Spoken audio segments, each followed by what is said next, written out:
महत्त्वाची बातमी म्हणजे एमपीएससी पेपर फुटीचे तक्रारदार आता एनडीटीव्ही मराठीवरती आलेले आहेत आणि त्यांनी काही दावे केलेले आहेत। त्यांची नेमकं काय तक्रार आहे आपल्याला जाणून घ्यायचं आहे। आपल्या प्रतिनिधींनी त्यांच्यासोबत संवाद साधलेला पाहूयात। एमपीएससीचा औषध निरीक्षकांचा पेपर फुटल्याचं देखील आता समोर येत आहे। तक्रारदार जे आहेत ऋषिकेश गांगुर्डे ते आपल्या बरोबर आहेत। आपण त्यांच्याशी संवाद साधणार आहोत। काय सांगताल, तुम्हाला हे कसं कळलं की पेपर फुटलेला आहे? अगोदर काय झालं होतं, अगोदर असं झालं होतं, आपण पोस्ट केली होती की इंटरव्ह्यूला त्यांनी जे विद्यार्थी सिलेक्ट केले ते त्यांचे मार्क्स नाही दाखवले होते, फक्त कॅटेगरी वाईज लिस्ट लावली होती। त्यानंतर मग आपण पोस्ट केला होतो। गौरव पाटील दुसरा तक्रारदार त्याने मला संपर्क केला, त्याने माझ्यासोबत ते प्रूफ शेअर केले आणि त्याने माझ्याकडे संपर्क करायचे एक दिवस अगोदर एमपीएससी आयोग आणि एफडीए ऑफिसला मेल केला होता। त्यांनी एफडीए ऑफिस मधून मग 24 तारखेला 11 वाजता समक्ष असा मेल आलेला होता। आपल्याकडे त्याची प्रिंट आहे। आपण तिथं जाऊन निवेदन दिले, प्रूफ दिले। तिथून आपण एमपीएससी ऑफिसला 24 जुलैला संध्याकाळी 6:15 वाजता गेलो होतो। आपण तिथं अवर सचिव ए लिंडवे सर त्यांच्याकडे दोघांनी पण लेखी तक्रार दिलेली आहे। फक्त त्याची पोच घ्यायला 6 वाजता ते पोच देणारे जाता म्हणून पोच दिली नव्हती। ते म्हटले होते की सोमवारी आम्ही पोच पाठवून देऊ। आता तुमचे जे जोडीदार आहेत ज्यांनी तक्रार तुमच्याबरोबर दाखल केली त्यांनी आता ती कुठेतरी मागे घेतल्याचं समोर येते, काय म्हणणं आहे तुमचं? त्यांच्यावर दबाव आहे, कारण काल सकाळी त्याचे वडील नंदुरबार वरून 5:15 वाजता आले होते। ते सांगत होते आम्हाला तिथं राहायचंय वगैरे वगैरे, तर पण मग मी तक्रार मागे घेतलेली नाही। तुमच्यावर जर असा काही दबाव आला तर तुम्ही पुढे तक्रार मागे वगैरे घेणार?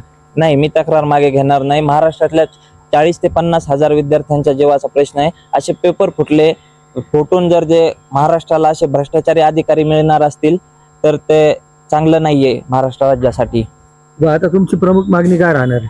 प्रमुख मागणी अशी आहे की जे पेपर गौरवने जे पुरावे दिले त्या क्लास चालक आणि विद्यार्थी त्यांच्या मोबाईलची फॉरेन्सिक तपासणी व्हावी आणि ते कोणाकोणाला पेपर देण्यात आला आणि त्याच्यात त्यांनी लिहिलेला एक तक्रार अर्ज मागमध्ये की तो क्लासचा गेस्ट पेपर होता। जर गेस्ट पेपर क्लासचा होता तर त्यामध्ये आपल्या मेन प्रश्नपत्रिकेतील 100 पैकी 90 प्रश्न सेम आले आहेत आणि त्याचे ऑप्शन सुद्धा सेम आलेत, ऑप्शनचे नंबर सुद्धा सेम आलेले आहेत। एवढं सगळं एक तर त्याचा अर्थ असा की तो क्लासवाला आयोगामध्ये पेपर सेट करण्यासाठी असेल किंवा मग त्या पेपर सेट करणाऱ्यांनी त्याला गेस्ट पेपरच्या नावाखाली दिलेला असेल, याची आपली सरकारकडे मागणी आहे। आता यामध्ये राजकीय नेते देखील उतरलेले आहेत आणि ते देखील या बाबत आवाज उठवतात, त्यावर काय म्हणणं आहे? ते चांगलंच आहे, कारण आमची सरकारला मागणी आहे। आमचा आवाज सरकारपर्यंत पोहोचत नाही, ते राजकीय माध्यमातून पोहोचतं। आमची एकच मागणी कसा पण पोहोचो, फक्त न्याय महाराष्ट्रातले एमपीएससी करणाऱ्या विद्यार्थ्यांना न्याय मिळाला पाहिजे। आता जे नीट पेपर फुटीनंतर अनेक विद्यार्थ्यांनी आत्महत्या केल्या, आता या एमपीएससीच्या पेपरची देखील माहिती पुढे येते, तर मग आता यावेळेस तुम्ही सरकारकडे काय मागणी आहे? आता सरकारकडे हीच मागणी आहे, लवकरात लवकर ते क्लास चालक आणि ते जे कोण विद्यार्थी असतील सस्पेक्ट त्यांच्या मोबाईलची फॉरेन्सिक तपासणी करावी।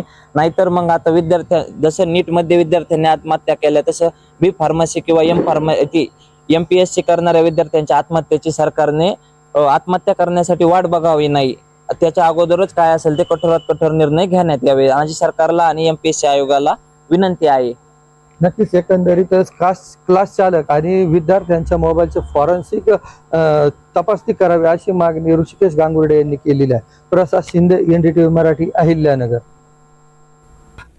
तर आपण पाहिलं तक्रारदारांचं काय म्हणणं आहे, न्याय मिळायला पाहिजे, अशा पद्धतीनं चुकीचे अधिकारी राज्यात येऊ नये जेणेकरून सगळ्या राज्यासाठी हे धोक्याचं ठरेल असं त्यांचं म्हणणं आहे। त्यांनी तक्रार मागे घेतलेली नाहीये, माझ्या तक्रारीवरती मी ठाम असल्याचं त्यांनी म्हटलंय। शिवाय राजकीय नेते जे याबद्दल आवाज उठवतायत ते योग्यच आहे, सरकारपर्यंत आवाज जाणं गरजेचं आहे। आमचा आवाज नाही गेला तरी राजकीय नेत्यांचा नक्कीच जाईल असं त्यांनी आशा सुद्धा व्यक्त केलेली आहे।